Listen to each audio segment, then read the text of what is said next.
Hey, bonjour, merci d'être arrêté sur la chaîne Tesla Franco. Mon nom est François et comme le nom de la chaîne l'indique, c'est une chaîne francophone dédiée à Tesla.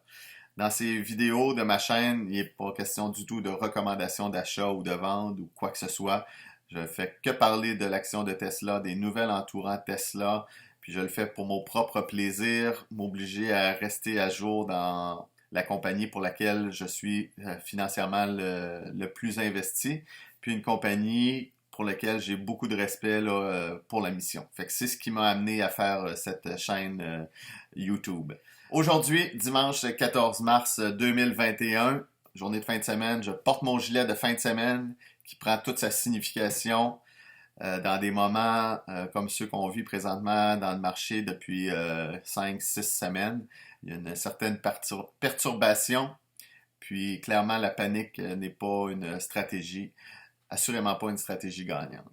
Alors, faire un rappel de l'historique des dernières semaines. À la fin janvier, Tesla atteignait son niveau le plus élevé en se transigeant à 900 dollars. Et après ça, là, dans les 4-5 semaines qui ont suivi, il y a eu une baisse, une correction. Il y a 2 semaines, le titre se transigeait même là, en bas de 550 dollars, ce qui faisait là, par rapport à son niveau le plus élevé, une correction de presque 40%. Et présentement, on est autour de 700 dollars suite à une journée où le titre a même gagné 20% à l'intérieur d'une seule journée. Puis on se trouve à 22% de son niveau le plus élevé. Mais tout ça, c'est du court terme. Puis c'est pas vraiment important de savoir qu'est-ce que l'action va faire la semaine prochaine, le mois prochain, le prochain quart, l'année prochaine. Je sais que Wall Street est beaucoup sur le prochain quart, les résultats qui s'en viennent au prochain quart. Mais en ce qui me concerne, puis c'est particulièrement vrai pour l'action de Tesla, j'ai pas l'intention de m'en départir pour au moins 5, probablement 10 ans. Quand je regarde mes notes, puis je vais vous les présenter, je suis convaincu que j'ai le bon joueur, j'ai misé sur le bon cheval, je suis confiant dans mes notes, dans les recherches que j'ai faites. Puis à partir de là, ben, chacun prend ses décisions, mais moi j'ai pris la décision de m'investir dans Tesla. J'aime la mission, j'aime le chef qui est à la tête de cette entreprise-là, puis j'aime les actions qu'ils prennent présentement pour se positionner en leader, puis continuer d'accélérer sur cette position de leader-là. Alors, je vous présente mes notes, mais personnellement, c'est sûr que quand l'action va fluctuer comme elle vient de le faire dans les dernières semaines, je vais tirer profit personnellement de ces escomptes-là pour rajouter encore des actions. Puis c'est ce que j'ai fait là, au cours des dernières semaines. À 3 occasions, j'ai acheté des actions de Tesla. Alors, je vous présente pourquoi je suis autant confiant envers cette compagnie. La baisse de 40% de l'action de Tesla a absolument rien à voir avec la compagnie elle-même. Euh, Parce que quand on regarde au niveau de la compagnie, les forces de Tesla demeurent vraiment présentes. Puis la force principale, selon moi, c'est l'intégration verticale. Puis quand je parle d'intégration verticale, on parle de la machine qui fabrique les véhicules, les chips que la compagnie design elle-même, puis les batteries que maintenant la compagnie va produire. Les batteries, c'est le facteur limitatif pour tous les véhicules électriques. Puis ça fait longtemps que Tesla voit ça venir, qu'à un moment donné, il pourrait, à cause de la compétition, entre autres, devenir avoir un problème au niveau de l'approvisionnement des batteries. Fait qu'ils ont bâti leur propre usine de fabrication. Ils ont même développé une nouvelle batterie, la 4680. Puis c'est l'élément clé. Fait qu'ils vont même jusqu'à dans les formulations là, vraiment là, des technicalités de la batterie. Puis on dirait qu'il n'y a personne d'autre que Tesla qui cherche vraiment à améliorer les batteries. Le deuxième point qui est une force majeure, c'est l'efficacité de production. Je parlais tantôt des machines d'encastrage. Ben, l'encastrage, présentement, Tesla, l'arrière du véhicule Tesla d'une modèle Y, c'est encastré dans une seule pièce. Puis, éventuellement, l'objectif, c'est d'avoir une seule pièce à l'arrière, une seule pièce en avant, puis la batterie va devenir vraiment partie intégrante de la structure. Fait que ça va rendre le véhicule plus léger, plus performant, Puis ça va surtout réduire le nombre de pièces, réduire le montage, réduire le nombre de robots nécessaires à la fabrication, puis évidemment, en bout de ligne, réduire le coût de construction. Fait que les véhicules vont être produits plus efficacement, plus rapidement. Puis Elon Musk le réalise avec le temps et dit avoir très mal dépensé l'argent dans les premières Gigafactory. Puis on a juste à regarder la différence entre l'usine de Fremont en Californie où vraiment c'est pas optimal comme façon de faire, versus Shanghai, où il y a vraiment eu une amélioration. Puis même Shanghai, ils ont réalisé des erreurs qu'ils ont faites, puis qui améliorent maintenant avec les usines d'Austin puis de Berlin. Puis ils pensent justement augmenter de beaucoup le volume de production éventuel avec ces deux méga usines-là. Puis encore là, les prochaines Gigafactory, ils vont être encore plus performants, puis ils vont coûter moins cher même. Alors vraiment, il y a une augmentation de l'efficacité chez Tesla qui est difficile à imiter là, par les autres fabricants. Puis Tesla a mis, puis Elon Musk en tête, a mis vraiment, vraiment beaucoup d'emphase sur l'usine comme telle, en réalisant que l'usine, ça fait partie du produit.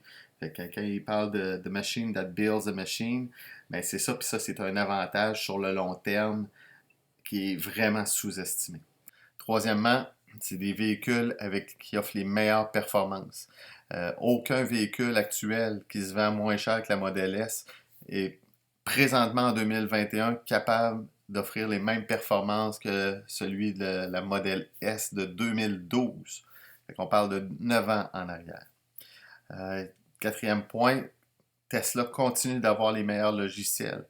Puis c'est tellement vrai que puis ça, c'est un argument qui est souvent utilisé par les Bears, comme Gordon Johnson. À plusieurs reprises, je l'ai entendu dire ça. Tesla n'a pas d'avantage compétitif. Il utilise les mêmes batteries que les autres. Des batteries produites par Panasonic, LC Chem, puis d'autres fabricants de batteries. Puis c'était vrai jusqu'à ce qu'éventuellement Tesla arrive avec ses 4680. Sauf que Tesla a tellement des logiciels supérieurs qu'il était capable de retirer le maximum de ces batteries-là, puis d'aller chercher une autonomie encore plus grande que la concurrence. Le cinquième point, ben, Tesla continue d'attirer les meilleurs ingénieurs dans tous les sondages qui sont faits. Les étudiants en ingénierie identifient toujours SpaceX puis Tesla comme les compagnies pour lesquelles ils aimeraient le plus travailler. Fait que ça, c'est comme tu attires les meilleurs ingénieurs, ben, tu continues d'avancer plus vite. Fait que c'est pour ça que Tesla, d'après moi, est non seulement en avance, mais continue d'avancer plus vite que la compétition. Pas de marketing. Il n'y a pas d'argent qui est dépensé en marketing par Tesla. Le marketing se fait par le bouche à oreille, par les vidéos YouTube, par les utilisateurs satisfaits. Puis on le voit, ils n'ont pas besoin d'en dépenser. Ils vendent tous les véhicules qu'ils produisent. À l'inverse, il y a des compagnies comme GM qui mettent 1 milliard par année en marketing. Avec cet argent-là, Tesla est en mesure quasiment de fabriquer une Gigafactory. Puis là, on le voit de plus en plus, le marketing des autres compagnies de véhicules qui veulent prendre un virage électrique, qui est trop tard à mon avis, mais les Ford puis les GM de ce monde, on les voit de plus en plus faire du marketing. Mais ce marketing-là va éventuellement aller à l'avantage de Tesla, parce que quand les gens vont se mettre à magasiner, puis c'est le prochain point, le réseau de bornes électriques, ils vont réaliser l'avantage que Tesla offre. Non seulement les véhicules sont moins chers, sont plus performants, mais en plus, ils ont accès à un réseau de bornes électriques qui fait que pourquoi tu irais choisir un autre véhicule?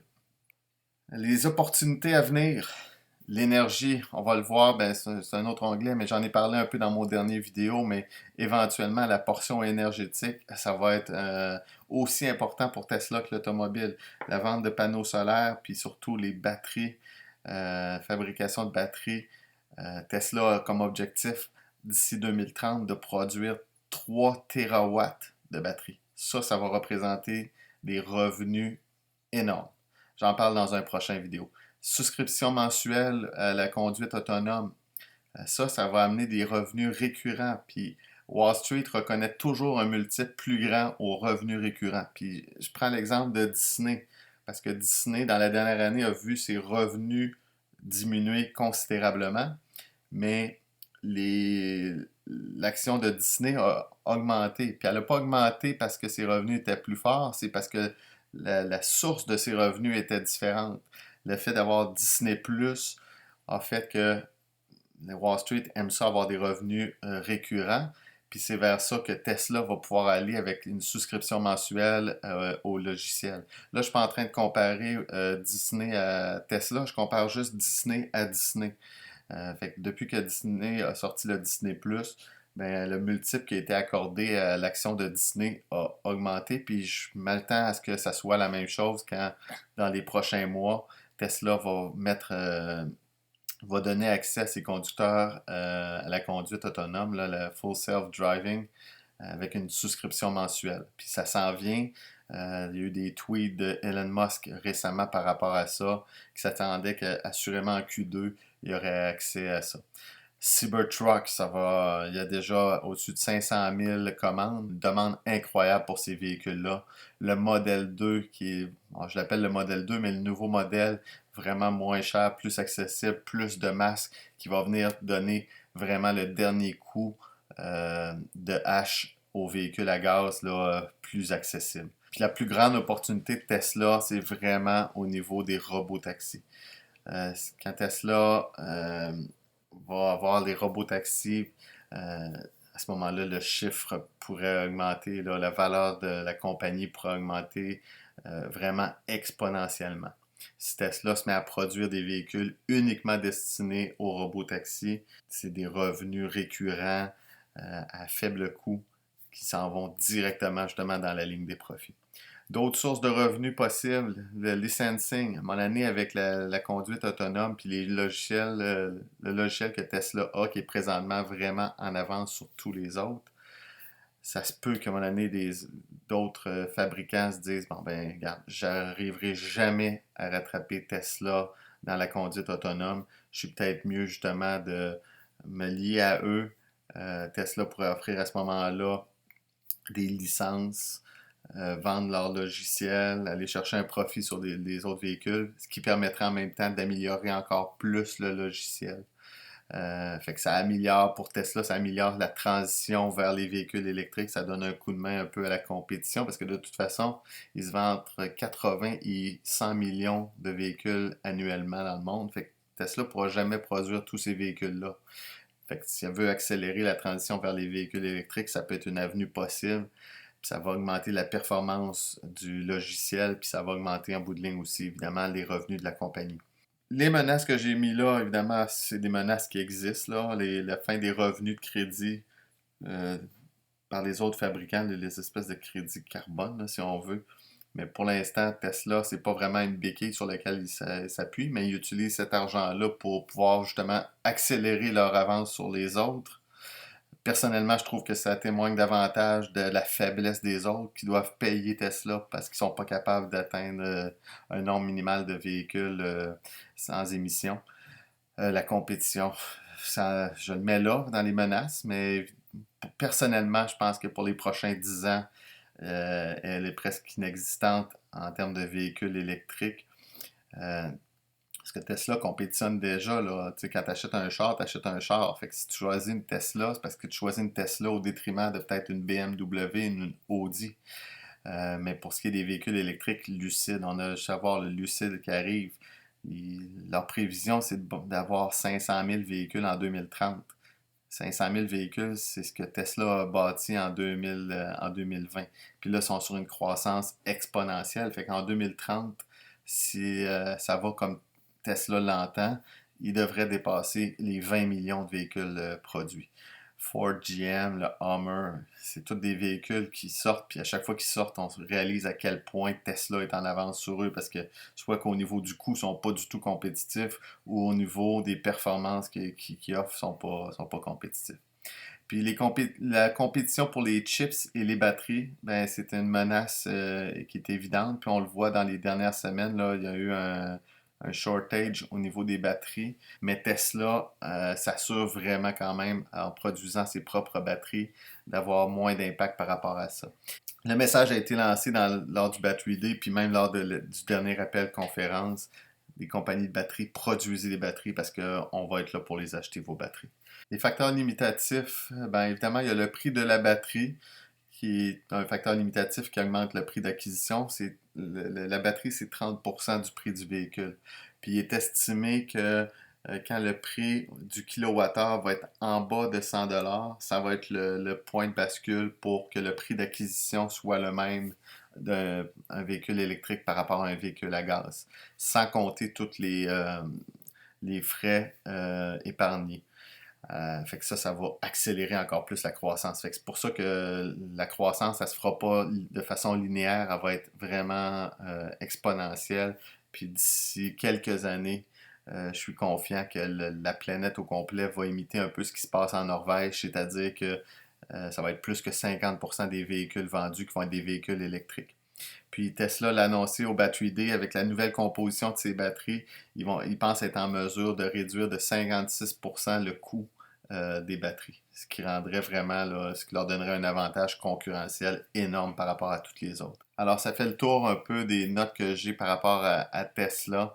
Je suis vraiment très confiant quant à l'avenir de la compagnie. Je suis convaincu qu'il n'y a pas de problème de demande avec les Gigafactories qui sont en construction, avec d'autres qui vont probablement être annoncés, avec les 20 milliards que la compagnie a présentement sous la main.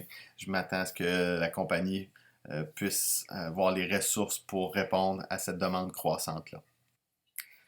En terminant, je veux simplement faire réaliser tout le chemin que Tesla a parcouru puis a fait, tout l'avancement que Tesla a amené dans le secteur automobile. Initialement, j'entendais une entrevue dans laquelle Elon Musk disait qu'il se félicitait quand la compagnie était capable de produire 2 chars par semaine. Puis aujourd'hui, en 2020, ben là, on est rendu début 2021. Tesla produit plus que 2000 chars par jour. L'augmentation est fulgurante, puis ça fait juste commencer. Initialement, quand on pensait aux véhicules électriques, on avait en tête un car de golf. Fait que le monde avait des doutes. Est-ce qu'on peut produire un véhicule électrique qui est performant, qui est capable d'être sexy? Puis ils ont produit le Roadster. OK, mais là, vous êtes capable de produire un char qui est plus abordable puis avec un peu plus d'autonomie. La Model S est arrivée, puis encore, je l'ai dit plus tôt, mais la Model S, il n'y a pas de char électrique en ce moment qui ont autant d'autonomie que ce véhicule-là. Après ça, ben OK, mais véhicule de masse, êtes-vous capable, vous ne serez jamais capable de produire un véhicule de masse. Puis là, la Model 3 est arrivée, puis la Model Y est arrivée, puis ça va être des véhicules à grand volume de production. Puis Tesla est parti d'une compagnie pour laquelle on avait énormément de doutes de la faisabilité même de produire un char à OK, maintenant on réalise que l'avenir des véhicules, c'est vraiment l'électrique. Puis là, il y a les gouvernements qui maintenant mettent de la pression sur les grands constructeurs en leur disant à partir de telle date, 2030, 2035, 2040 dans certains pays, vous ne pourrez plus vendre de véhicules à gaz. Fait que le chemin que Tesla a parcouru pour elle-même puis pour l'industrie au complet est complètement là, ahurissant. Puis des compagnies perturbatrices de même, il y en a aux 15 ans à peu près. T'sais, en 1980, il y a eu les ordinateurs qui sont sortis. Après ça, en 90, ça a été l'Internet qui est sorti. Puis après ça, Apple est arrivé là, au milieu des années 2000 avec le smartphone. Puis d'autres ont suivi. Puis là, ben vraiment, dans les années 2020, ben c'est les véhicules électriques là, dans cette décennie-là. Puis c'est pour ça que moi, j'aime à dire que Tesla a vraiment gagné la prochaine décennie. Parce qu'on s'en va clairement vers les véhicules électriques, les véhicules autonomes. Puis c'est sur ces 2 chapitres-là, Tesla a des années d'avance sur la compétition. Puis si ça vous impressionne, ben dites-vous que c'est la moitié de ce que sera Tesla dans l'avenir. Tesla dans l'avenir, la portion énergie, va prendre tout autant d'importance que la portion automobile. Fait que c'est pour ça que personnellement, j'adore Tesla, que je reste avec cette compagnie-là, puis que j'ai aucunement l'intention de vendre quelque action que ce soit, puis que même je vais continuer dans le futur à profiter de chacune des baisses qu'il va y avoir dans le titre. Prochainement, il y a Cathie Wood puis la firme ARK Invest qui va sortir ses prévisions. Son prix cible pour l'action de Tesla, justement, Cathie Wood, qui probablement l'analyste qui comprend le mieux la compagnie. Alors, ça va être le sujet de mon prochain vidéo. Puis j'ai hâte de vous revoir pour une autre vidéo sur Tesla!